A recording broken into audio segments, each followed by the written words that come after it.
Do you like to watch large modern locomotives or old British steam engines or accidents on model railroads? Or do you just prefer a little light switching with a switch engine that gets an extra job to run a transfer? Well, this may be a video you'll enjoy.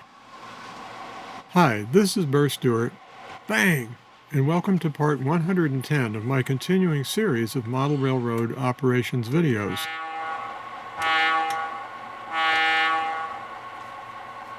Let's get right into it.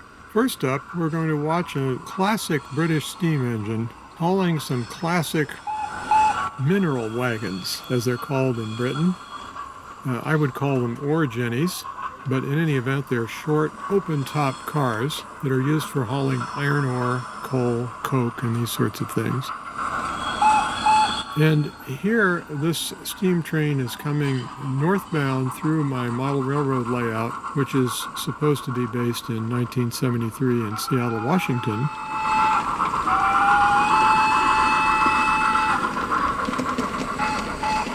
But I guess for the moment, it's in Great Britain, and we're enjoying this ore train.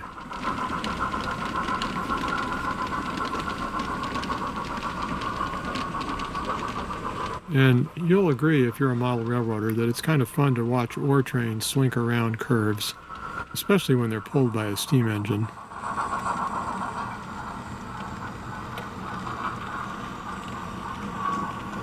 But also we're going to learn a little bit about brakes and air brakes here.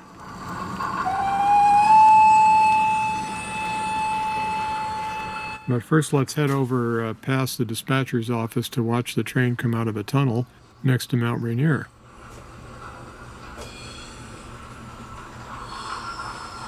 Very nice.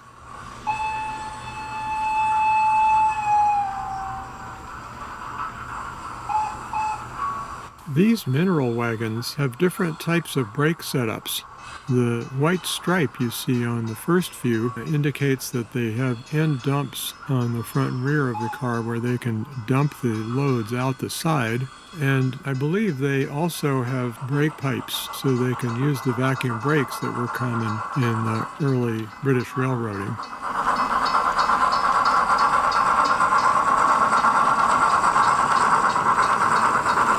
Boy, that train is really moving fast through the Inner Bay Yard. I don't think I would allow that if I was the yard master, but it is really cranking along.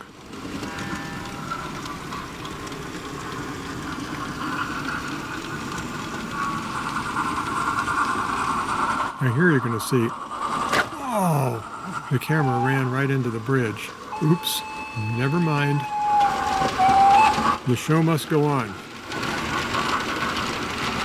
In any event, you can also see some white vans at the back, 3 white vans, and those were the original cars without any brake features at all. And the reason that the caboose was called the brake van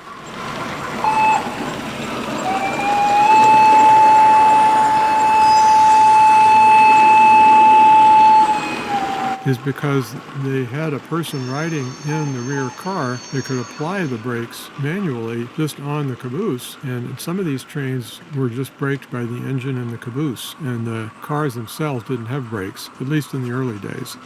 I thought that was kind of interesting. And I love how slinky an ore train looks.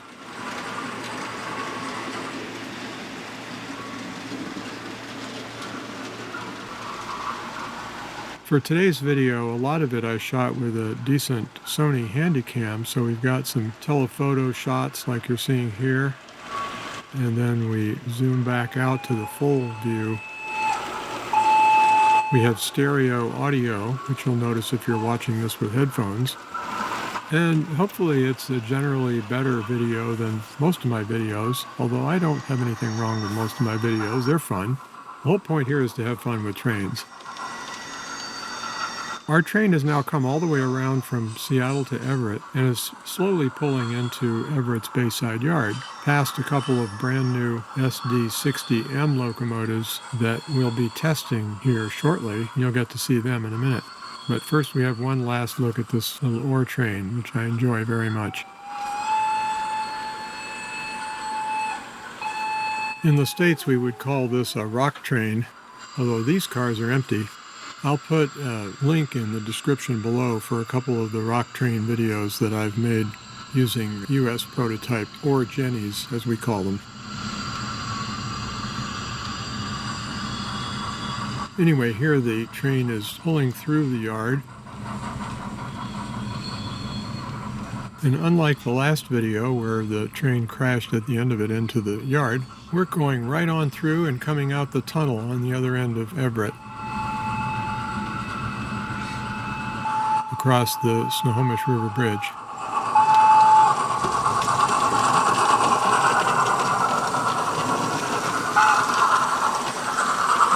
We'll get a little close-up of the steam engine action there as we take the illegal cutoff between Everett back to the beginning of the South Seattle entrance to the layout.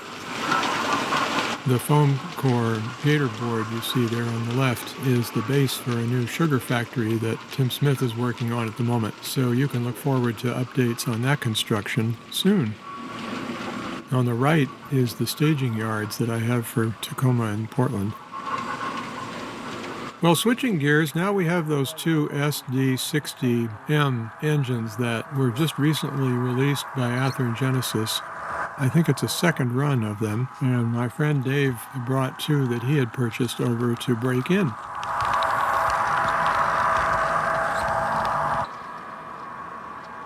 And he broke them in both directions, which you'll see in a minute. At the moment, we're heading with the BN SF locomotive in the front with what's called the whiteface paint scheme, for obvious reasons. And the Union Pacific engine has an American flag on it. I don't know the history of that. Maybe you do. And now, a little later, our two engines are running in the other direction with the Union Pacific engine in front.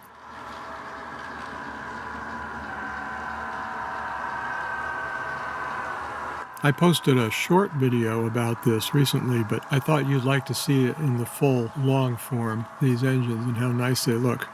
Going across the Salmon Bay Bridge there.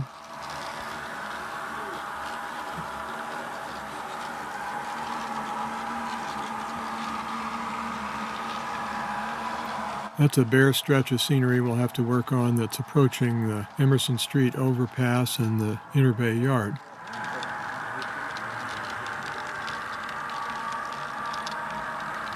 And we'll have to take that snowplow out for a run sometime. Well, I guess it's a Jordan spreader. Well, and there's a snowplow there. All right. And this raised track that these engines are on is the main line which runs through the Inner Bay Yard. You saw the steam engine on that earlier. Now here we're passing a little switching action in Inner Bay.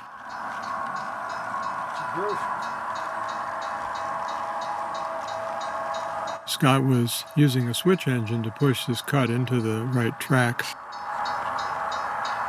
You see the switch engine here. We'll watch that in action in Everett shortly. There's downtown Seattle.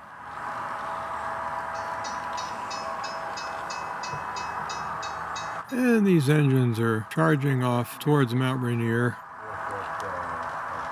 and eventually Portland, where the Union Pacific can put it into service.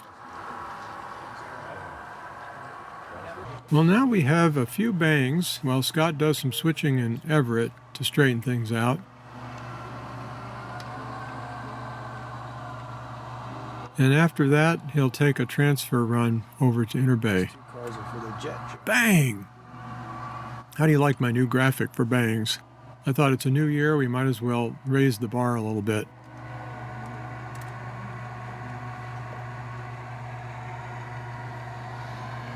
That little guy is still enjoying his ride on the switch engine while the rear brakeman does all the work with the cut levers and so forth.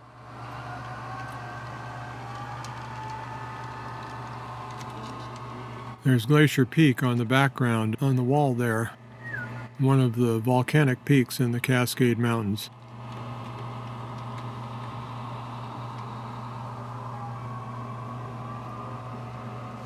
If you watch my channel, you'll remember seeing this scene before on a short video that I did, but again, I just wanted you to see the full horizontal view of this action.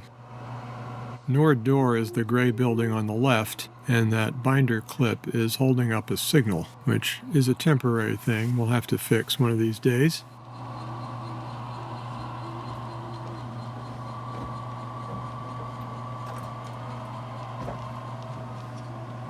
These rear two tracks in the Bayside yard I made with microengineering code 55 flex track.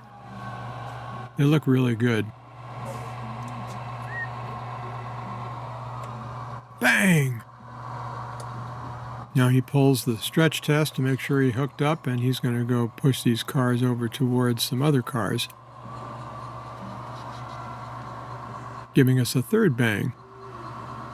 Although we had a fourth bang earlier, so we're up to 4 now, I think. Who's counting? Ready? Bang! And the logs are still intact, and hopefully the frozen food hasn't been dislodged in the reefer.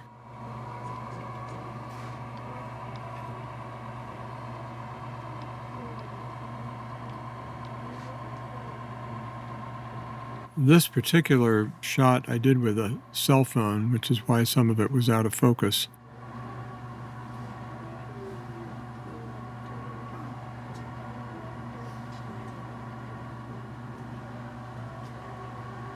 Now, a few days later, Scott came in for the cars on the 3-rail, or the third track in Scott's yard here in Everett, and he picked up this cut of cars, bang, that were all billed for points south, so they needed to go over to the Interbay yard.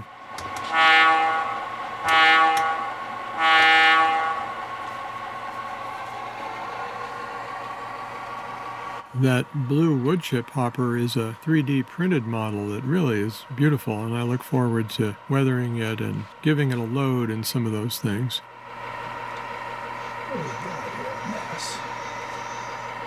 Meanwhile, we get to admire this SW1500 and the whole consist of this particular transfer cut. An old GN drop bottom gone.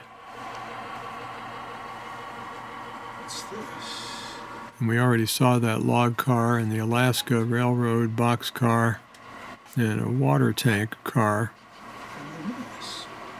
You call that non-revenue equipment, or NR for short, non-revenue. But you knew that, didn't you? Which way do we go with Marysville?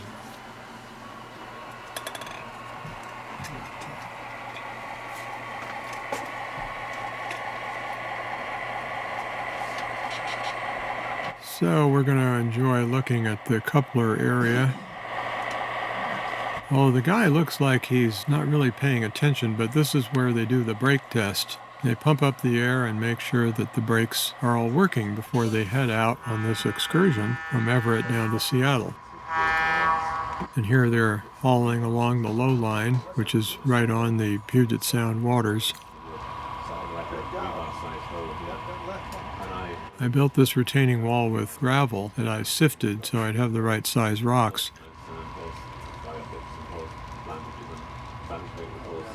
Something interesting happened here. The caboose had come apart. He didn't have a caboose on that run, so we put the caboose back on.